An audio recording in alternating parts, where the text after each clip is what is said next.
Hi everyone, welcome to a new video. In this video, I am going to show you how I create these two sketchbooks for my upcoming May workshop. Let me tell you a little bit about that workshop now.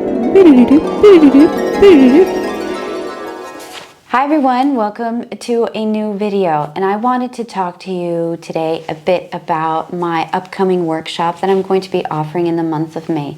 And it's all about the ocean and the sea and voyage and adventure and travel.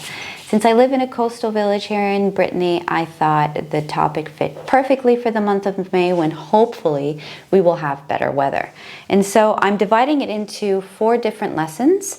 You not only can do it here in my studio, but also online. I'm going to be recording everything as an online class that will be available in my website. We will be making our own sketchbook. So let me show you guys a bit what I have done. Now back to your regular programming. I thought that I could do just a little sketchbook. This is what we would be creating in the workshop. Of course, we're going to be creating our own version of it here. I just have one of my illustrations printed on cardstock, but in the workshop we'll be using the jelly plate or etching or just painting to create our own. And then we will also be staining, but I thought I could just do a little demo on how I create these little workbooks.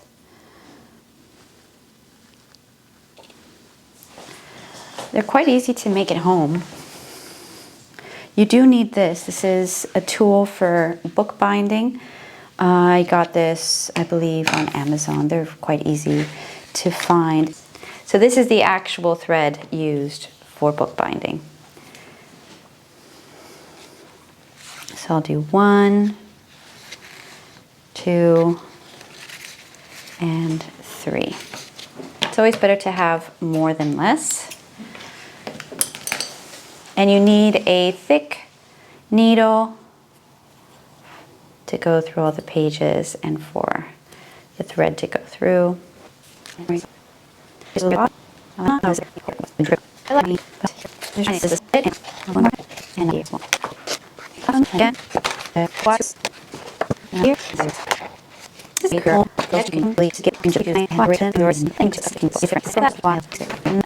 looks a bit nautical as well. Cut it. Remove these.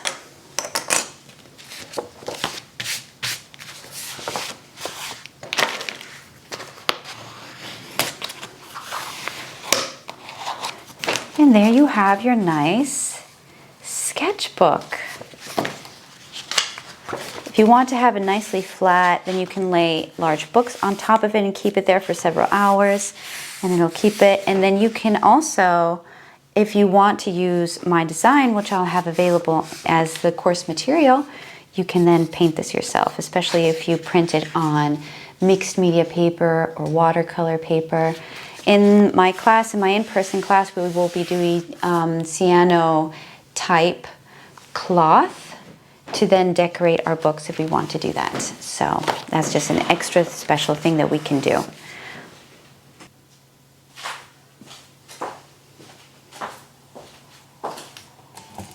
Okay, so these are like the little sketchbooks that I can make, as you saw me create the other day. However, let me pull out the paper. I have this lovely craft paper here, and Arches paper. And then I also have this nice craft paper. I have these two. The craft paper, which is only 90 grams.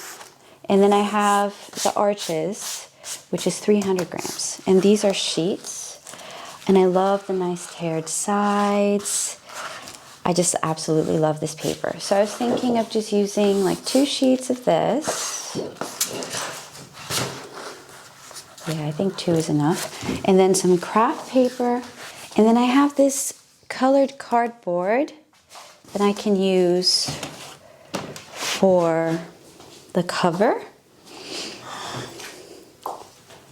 We'll see. I don't know. I don't really have plans. I don't really have a plan, as always happens.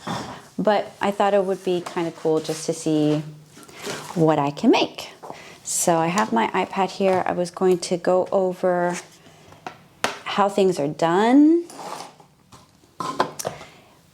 and I'll be creating a time lapse of me doing the different stitches and creating different things, and then I will come back on and explain a little bit what I've done.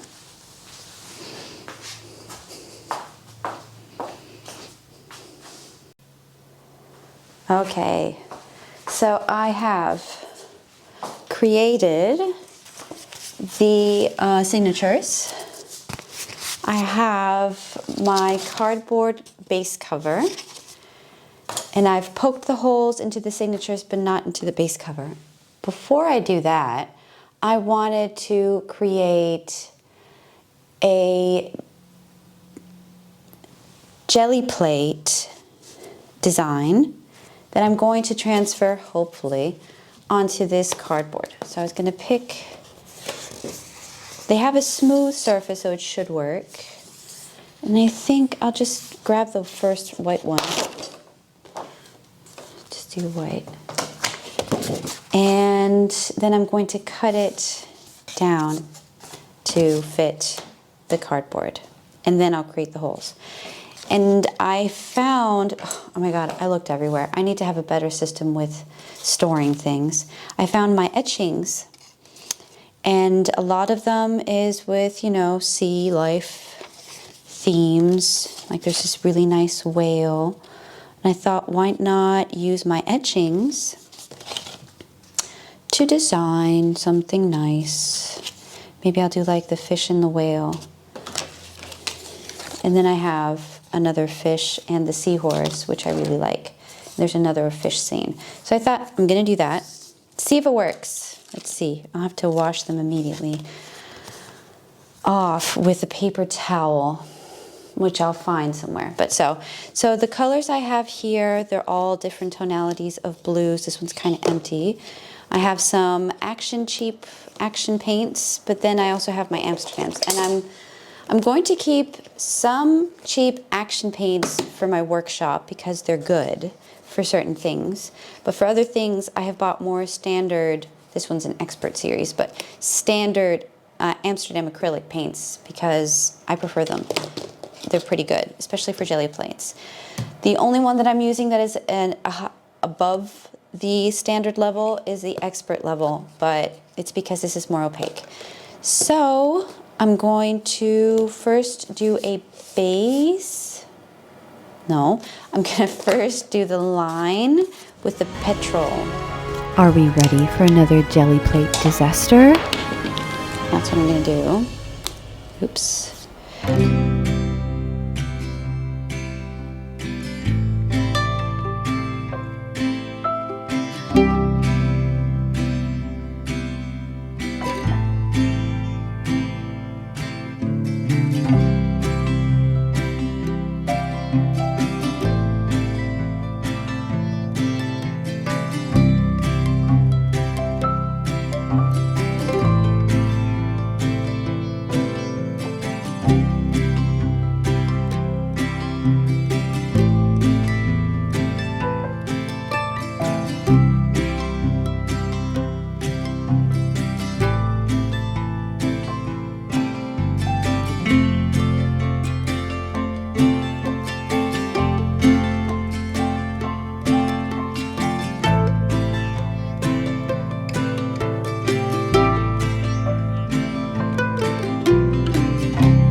I can actually clean it on this side as well, since you won't be seeing this side. I I will be gluing it to the cardboard.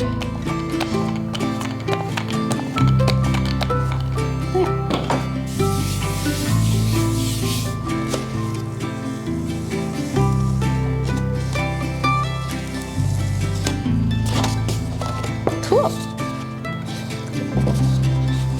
Okay, so now I need to just cut it down and I can do the next one.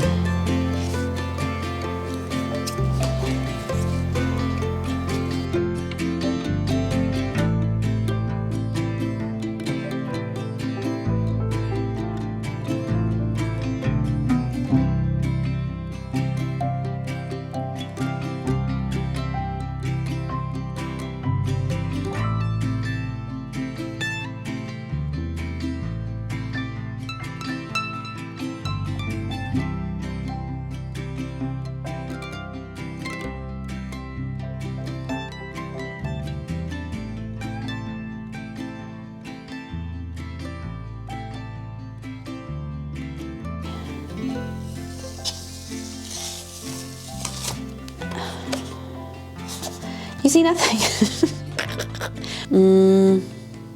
Just the petrol, I guess.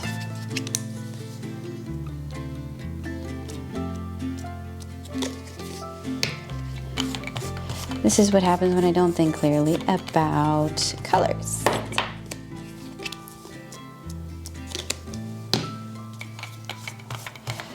I get too thrilled by creating, and then I want to use all the colors, and then I just don't pay attention. Tisk, tisk.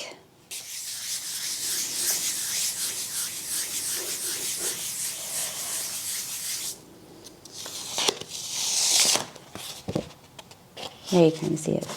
Okay, we'll leave it at that. This is just like a tester. I can always paint over my whatever I created there. That's the fun part of using acrylics. But thank you, Mr. Jelly Plate. I will clean you later today. Let's see what time it is.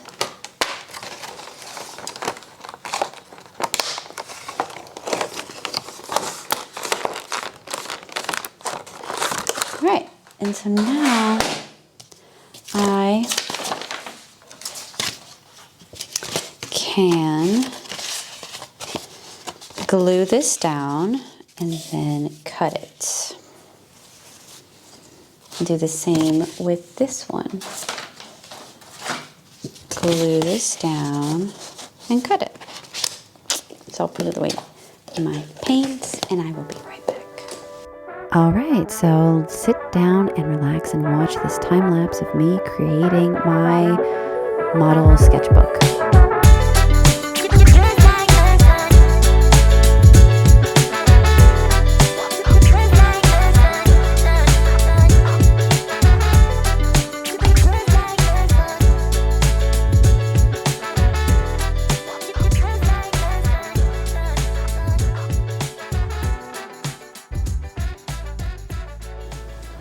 Okay, so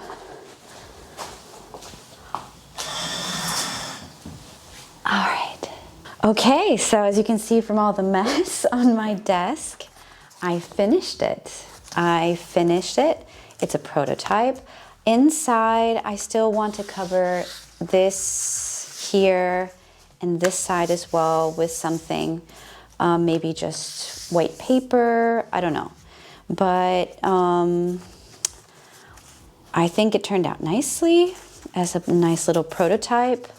You can put a little latch on here if you want. You could actually even here have a little pouch, maybe on the back or on the front, to have materials in there, which would be kind of cool, especially since I would like to do a future version with cloth, with fabric. And then there it's easy to sew in a little pouch. That's gonna be cool when I do that one. So yeah, so it lays flat and I'm pretty happy. I mean, sure, it's a bit loose. It is my first time doing this type of stitch, but it was easy enough that I can redo. And that's the only one that's a kind of loose. These are tighter. And this one is perfectly done. So yeah, so I am excited to see future versions of this. And what I'm thinking is that since there's one side of the Arches paper that has the texture, I want to see if maybe I can put like gesso on one side, and then that can be for like acrylic paint, and then this can be for watercolor, so that there's a variation or not. I'll see. So yeah, so that was the book creation. These two books. All right, guys, so thank you so much for watching this video, and I will see you in the next one.